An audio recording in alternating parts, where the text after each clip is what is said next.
Hello students, आज इस paper में हम बेसिडियम माइकोटिना के अंदर जो पहला कवक है नाम है पक्सिनिया। इसके बारे में, इसकी लाइफ हिस्ट्री के बारे में पढ़ेंगे और इसके रोग जो इसके द्वारा होता है ब्लैक स्टेम रस्ट, उसके बारे में हम पढ़ेंगे।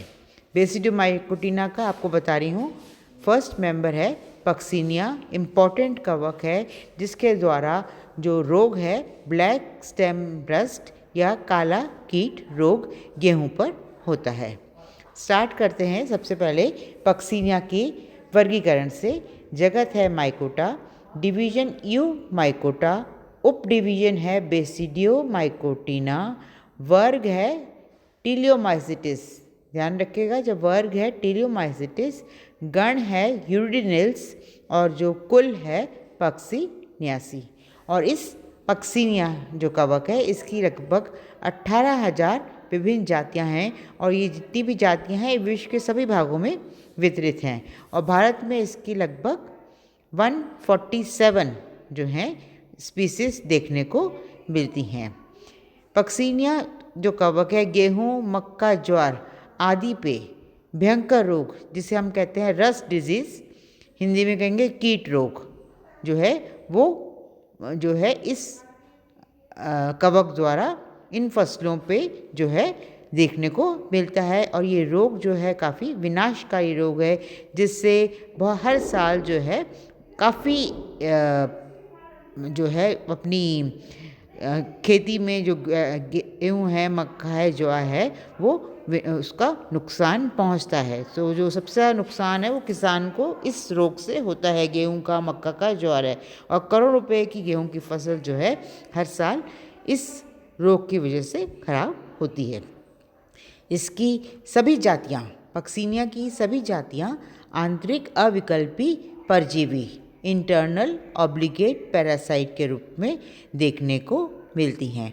सबसे इम्पॉर्टेंट इसकी जाति है, इधर नाम लिखा हुआ है, देखिए आप, पक्सिनिया ग्रामिनीस। पक्सिनिया ग्रामिनीस जो है ये सबसे इम्पॉर्टेंट जाति है जिसकी हम लाइफ साइकिल, जिसके हम डिटेल में लाइफ साइकिल पढ़ेंगे। गेहूं तथा अन्य धान्य फसलों पर ये जो पक्सिनिया ग्रामिनीस है ये रोग जो है रोग कारक है और रोग का नाम है black rust disease. Black rust disease देखो आप, इधर अंडरलाइन मैंने करा हुआ है, तो इसके द्वारा होता है पक्सिनिया ग्रामिनीस के द्वारा। दूसरा मैंने लिखा हुआ है स्टूडेंट्स, देखियो इम्पॉर्टेंट चीज़ है, पक्सिनिया ग्रामिनीस ये हेट्रोएशियस कवक है। हेट्रोएशियस है भिन्नाश्रयी। ये हेट्रोएशियस कवक मतलब ये इसके जो लाइफ साइकिल है, जीवन चक्र है, उसमें दो स्टेजेस प्रवस्थाएं देखी जाती हैं। एक तो डाइकैरोफेज और एक है हैप्लोफेज। डाइकैरोफेज स्टूडेंट्स द्विकेंद्रक प्रवस्था होती है और हैप्लोफेज जो है अगुणित प्रवस्था को कहते हैं। ये द्विकेंद्रक प्रवस्था यानी डाइकैरोफेज जो है ये गेहूं पर देखने को मिलती है। ध्यान रखिएगा, गेहूं जो है इसके लिए जो है प्राइमरी होस्ट है, प्राथमिक परपोषी है। तो जो लाइफ साइकिल है पक्सिनिया ग्रामिनीस की वो दो परपोषी पादपों पे कंप्लीट होती है। प्राथमिक परपोषी या प्राइमरी होस्ट है गेहूं का पौधा जिसका बॉटनिकल नेम है ट्रिटिकम एस्टिवम, और सेकेंडरी जो इसका होस्ट है वो है बर्बेरिस वल्गैरिस, ये जो कि ऑल्टरनेट होस्ट जिसे हम कहते हैं, और इस हम कहते हैं अगुणित प्रवस्था। तो अगुणित प्रवस्था जो है सेकेंडरी होस्ट या ऑल्टरनेट होस्ट पे परपोषी पे देखने को मिलती है और ये ऑल्टरनेट परपोषी है बर्बेरिस वल्गैरिस। इसकी क्या होती है स्टूडेंट्स, झाड़ियाँ होती हैं जो काफ़ी ऊंचाई पे देखने को मिलती हैं। अब इसके जहाँ तक हम वेजिटेटिव संरचना के बारे में बात करते हैं, पक्सिनिया ग्रामिनीस में दो प्रकार के कवक जाल, मैंने एरो डायग्राम लिखा है, डाइकैरोटिक कवक जाल यानी द्विकेंद्रीय कवक जाल, और सेकंड जो कवक जाल है मोनोकैटिक यानी एक केंद्र की कवक जाल। दोनों कवक जाल जो हैं अंतरकोशिक यानी इंटरसेलुलर होते हैं, पटयुक्त यानी सेप्टेट होते हैं और शाखित होते हैं यानी ब्रांच्ड होते हैं। हर एक कोशिका के अंदर जो पट है उसमें छिद्र होता है और छिद्र जो है वो सरल होता है और जो है सेल वॉल जो है काइटिन और ग्लूकोन से निर्मित होते हैं, यानी इनमें सेल कोशिका भित्ति में काइटिन और ग्लूकोन्स उपस्थित रहते हैं। अब जो दो तरह के कवक जाल बताए हैं, इसमें जो द्विकेंद्र की कवक जाल है डायकैरियोटिक कवक जाल में प्रत्येक कोशिका में डायकैरियन मतलब दो केंद्रक जो पेयर में दो केंद्रक जो है जोड़े में उपस्थित रहते हैं। ये कवक जाल प्राथमिक परपोषी यानी गेहूं पे देखने को मिलता है। दूसरा ऊपर लिखा हुआ है मोनोकैरियोटिक कवक जाल। तो ये जो मोनोकैरियोटिक कवक जाल है ये इसकी प्रत्येक कोशिका में केवल एक केंद्रक होता है, इसलिए मोनो मतलब एक, कैरियो मतलब केंद्रक। तो मोनोकैरियोटिक कवक जाल में प्रत्येक कोशिका के अंदर एक केंद्रक देखने को मिलता है और ये मोनोकैरियोटिक जो कवक जाल है ये सेकेंडरी होस्ट यानी ऑल्टरनेट होस्ट बर्बेरी पर देखने को मिलता है। तो मेनली यह है इसकी लाइफ साइकिल पक्सिनिया ग्रामिनीस के लिए दो परपोषी पादप ज़रूरी हैं और दो परपोषी पादप हैं गेहूं जो प्राइमरी होस्ट का कार्य करता है और सेकेंडरी परपोषी जो है वो बर्बेरिस, इसकी जो झाड़ियाँ होती हैं मैंने बताया और काफ़ी ऊंचाई पे देखने को मिलती हैं। और गेहूं के ऊपर जो है वो डायकैरियोटिक कवक जाल का निर्माण होता है और बर्बेरिस पे एक केंद्र की यानी मोनोकैरियोटिक कवक जाल का निर्माण होता है।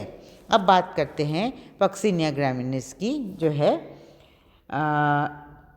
इसी कंटिन्यूएशन में आपको मैं बता दूं कि जो कोशिका में कोशिका द्रव्य जो है कणिकामय होता है, केंद्रक में वैक्यूल्स यानी रिक्तिकाएँ उपस्थित होती हैं, ग्लाइकोजन बॉडीज़ और ऑयल ग्लोब्यूल्स जो हैं वो उपस्थित रहते हैं।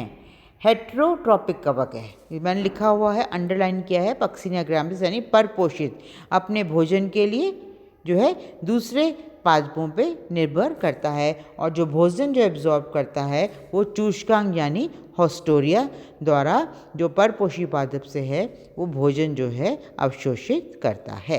अब इसकी लाइफ साइकिल के बारे में बात करेंगे कि जो पक्सिनिया ग्रामिनीस की जो लाइफ साइकिल है हम कहते हैं दीर्घ चक्रीय मतलब बच्चों मैक्रोसाइक्लिक, मैक्रो मतलब बड़ी, साइकिल काफ़ी बड़ी है। तो इसकी लाइफ साइकिल में मेन बात एग्जाम में पूछ लिया जाता है 5 विभिन्न टाइप के बीजाणुओं का निर्माण होता है। प्रथम बीजाणु यूडोस्पोर्स और इसकी प्रवस्था को कहते हैं यूडोस्पोर्स अवस्था। सेकंड जो है टेलिटो बीजाणु जिनको हम अवस्था को कहेंगे टेलिटोस्पोर स्टेज या टेलिटोस्पोर प्रवस्था। थर्ड टाइप के बीजाणु का नाम है बेसिडियोस्पोर जिसे हम कहेंगे बेसिडियो प्रवस्था। फोर्थ है पिक्निडियोस्पोर और इस प्रवस्था को कहेंगे पिक्निडियोस्पोर प्रवस्था। और लास्ट टाइप के बीजाणु हैं एसिडियोस्पोर और इस प्रवस्था को हम कहेंगे एसियोस्पोर स्टेज और एसियोस्पोर प्रवस्था। इसमें जो ऊपर की 3 प्रवस्था हैं कौन सी, यूडोस्पोर, टेलिटोस्पोर और बेसिडियोर जो स्टेज है ये जो है प्राथमिक परपोषी यानी गेहूं के पौधे पर देखने को मिलती है और चौथी और 5वीं जो प्रवस्था है यानी पिक्निडियो बीजाणु और एसिडियो बीजाणु ये सेकेंडरी परपोषी यानी बर्बेरिस वल्गैरिस पे देखने को मिलती है। अब आप देखिए आप ये प्राथमिक परपोषी गेहूं की पौधा आपको दिखाया गया है, ऊपर लिखा हुआ है इन्फेक्टेड वीट प्लांट, ये प्राइमरी होस्ट है, लिखा हुआ है प्राइमरी परपोषी। इस पे आप देखो बच्चों ये लाल और गहरे लाल और ऑरेंज कलर की भूरी जैसी धारियाँ आपको इसके ऊपर आपको दिखाई दे रही हैं। तो ये जो लाल धारियाँ हैं, भूरी धारियाँ हैं, ये किस कारण हुई हैं, ये यूडो बीजाणु बनने के कारण हुई हैं। और जो है इसके नीचे जब हम सेक्शन काटेंगे इन धारियों को हम कहते हैं पोस्ट्यूल्स या सोरस। इसका जब हम पत्ती का सेक्शन काटेंगे इन धारियों के थ्रू तो हमें जो है इस प्रकार का संरचना दिखाई देगी। तो ये जो अब आपको डायग्राम दिखाई दे रहा है पिंक कलर का, ये डायग्राम जो है जब पत्ती का जो लाल और गहरे भूरे रंग की धारियाँ हैं उसके थ्रू हम सेक्शन लेंगे तो ये संरचना हमें दिखाई देगी। अब आप देखिए कि आप इस संरचना में पत्ती का जो हरे रंग के हैं ये पत्ती की बाहरी संरचना है यानी एपिडर्मिस है। अब आप देखिए तो ये हरी जो बाहर है मैंने लिखा है रप्चर्ड एपिडर्मिस, मतलब सेक्शन जो काटा है और उसकी जो बाहरी एपिडर्मिस है वो रप्चर यानी फट गई है, तो बाहर जो हरे रंग की है वो लिखा है रप्चर्ड एपिडर्मिस। अब बीच बीच में आप देखो होस्ट टिश्यू लिखा हुआ है, पिंक कलर का कवक जाल है। तो बच्चों एक चीज़ आपको बता दूं कि सबसे पहले जो लाइफ साइकिल पर प्रथम टाइप के बीजाणु आपको बताए गए हैं यूरिडो बीजाणु। कैसे निर्माण होता है? एसिडियो बीजाणु जो 5वें तरह का बीजाणु है जिसे हम एसिडियो बीजाणु कहते हैं, वो बर्बेरिस के झाड़ियों से या पत्तियों से उड़ के आते हैं और बसंत ऋतु में जो है गेहूं की फसल को संक्रमित करते हैं, जिसकी वजह से आपको बताया लाल और भूरे धब्बे पत्तियों पे और उसकी स्टेम पे देखने को मिलते हैं। तो एसिडियो बीजाणु क्योंकि द्विकेंद्रीय होते हैं, उनमें 2 केंद्र उपस्थित होते हैं, तो इसके द्वारा जो कवक जाल का निर्माण होगा, आप देखिए प्रत्येक कोशिका के अंदर 2 केंद्रक उपस्थित होंगे। अब तो पत्ती का हम सेक्शन लेते हैं, नीचे की तरफ आप देखो गोल गोल हरी कोशिकाएं आपको दिखाई दे रही हैं जो कि परपोषी यानी गेहूं की पत्ती की कोशिका हैं। इसके बीच में आपको पिंक कलर का कवक जाल आपको दिखाई दे रहा है। तो एसिडियो बीजाणु जो है अंकुरित होके ये कवक जाल का निर्माण करते हैं और आपको बताया ये कवक जाल जो है डाइकैरियोटिक होता है। और ये जो एसिडियो बीजाणु जो गेहूं की फसल को संक्रमित करते हैं ये बसंत ऋतु में या मार्च के महीने में एसिडियो बीजाणु उड़ के आते हैं और सबसे पहले ये यूरिडो बीजाणु का निर्माण होता है। सबसे पहले एसिडियो बीजाणु परपोषी की त्वचा को भेदते हुए और ये देखो कवक जाल जो है पूरा फैल जाता है। हरी हरी कोशिकाएं के बीच में ये पिंक कलर का जो गुलाबी रंग का कवक जाल है ये पूरा फैल गया है। जब कवक जाल अपने आप को अच्छी तरह स्थापित कर लेता है उसमें से कुछ कवक तंतु आप देखो ऊपर की तरफ उठ गए हैं और ऊपर की तरफ जो उठे हुए कवक तंतु हैं उनके ऊपर आप देखो ये गोल गोल बीजाणु का निर्माण हो गया है और ये गोल गोल बीजाणु को हम कहते हैं यूरिडोस्पोर्स। और आप देखना क्योंकि यूरिडोस्पोर का निर्माण समूह में हुआ है, आप देखो बहुत सारे यूरिडो बीजाणु हैं, हर एक कवक तंतु के ऊपर बहुत सारे एक एक करके यूरिडो बीजाणु हैं। तो क्योंकि यूरिडो बीजाणु का निर्माण समूह में हुआ है इसे हम कहते हैं यूरिडोसोरस। हर एक यूरिडो बीजाणु आप देखो इसके एक यूरिडो बीजाणु को आप देखो संरचना देखो, ये इसकी एक नीचे की जो कवक तंतु है इसे हम कहते हैं स्टॉक, इसके ऊपर गोलाकार जो है यूरिडो बीजाणु आपको दिखाई दे रहा है। यूरिडो बीजाणु सव्रंत, इसमें व्रंत होता है और एक कोशिकीय है और ये लाल अथवा भूरे रंग के होते हैं। आप देखो अंडाकार होते हैं और इसमें प्रत्येक कोशिका के अंदर आप ये इसको बड़ा करके देखो 2 केंद्रक जो हैं उपस्थित होते हैं।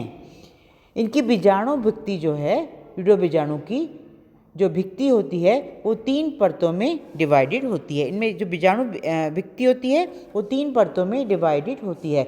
बाहरी भित्ति अपेक्षाकृत मोटी और कांटेनुमा कंटकमय स्पाइनी होती है।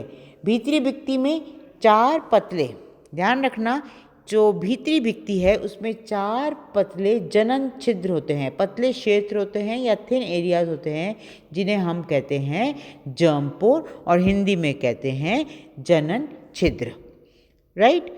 तो यूरिडो बीजाणु ध्यान रखना लाल अथवा भूरे रंग के होते हैं, अंडाकार होते हैं, इसमें 2 केंद्र होते हैं, इनकी बाहर की भित्ति जो है कांटेनुमा होती है और इसमें अंदर की भित्ति में 4 जनन छिद्र उपस्थित होते हैं। इसकी संरचना बच्चों आप लोग ध्यान रखिएगा और इसमें द्विकेंद्र की अवस्था होती है, 2 केंद्रक इसमें उपस्थित होते हैं और ये यूडो बीजाणु जो है ये कोनिडिया का कार्य करते हैं।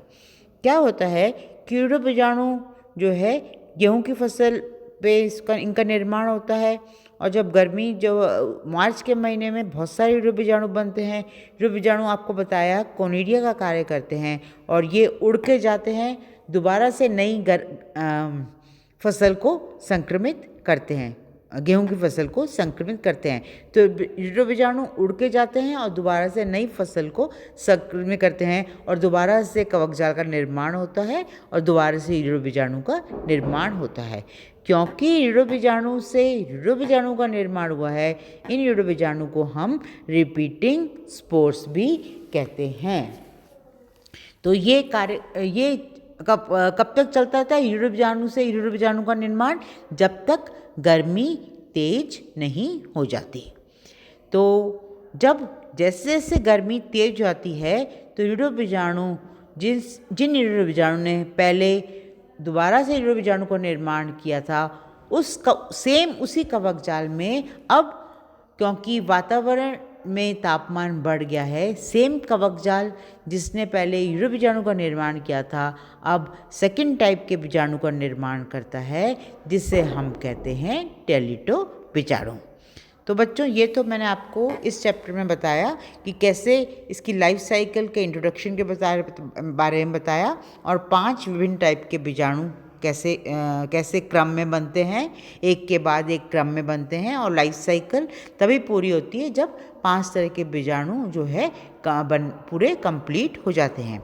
फर्स्ट टाइप के बीजाणु आपको बता दिया मैंने, यूडो बीजाणु, जो कि मैंने आपकी इसकी संरचना बता दी और मैंने ये भी बताया कि ये इसके अंदर 4 जनन छिद्र होते हैं और अंकुरण के बाद जो जनन नलिका होती हैं वो भी एक से ज़्यादा जनन नलिका, क्योंकि 4 जनन छिद्र हैं तो हो सकता है 4 जनन छिद्रों से 4 जनन नलिकाएँ निकलती हैं। तो बहुत फास्ट डिवाइडिंग ये जो यूडो बीजाणु है बहुत जल्दी अंकुरित होते हैं और जब वातावरण जो है में तापमान अधिक हो जाता है तो माइसीलियम यूडो बीजाणु का निर्माण नहीं करके सेकंड टाइप के बीजाणु का निर्माण करता है, जिसे हम कहते हैं टेलिटो बीजाणु।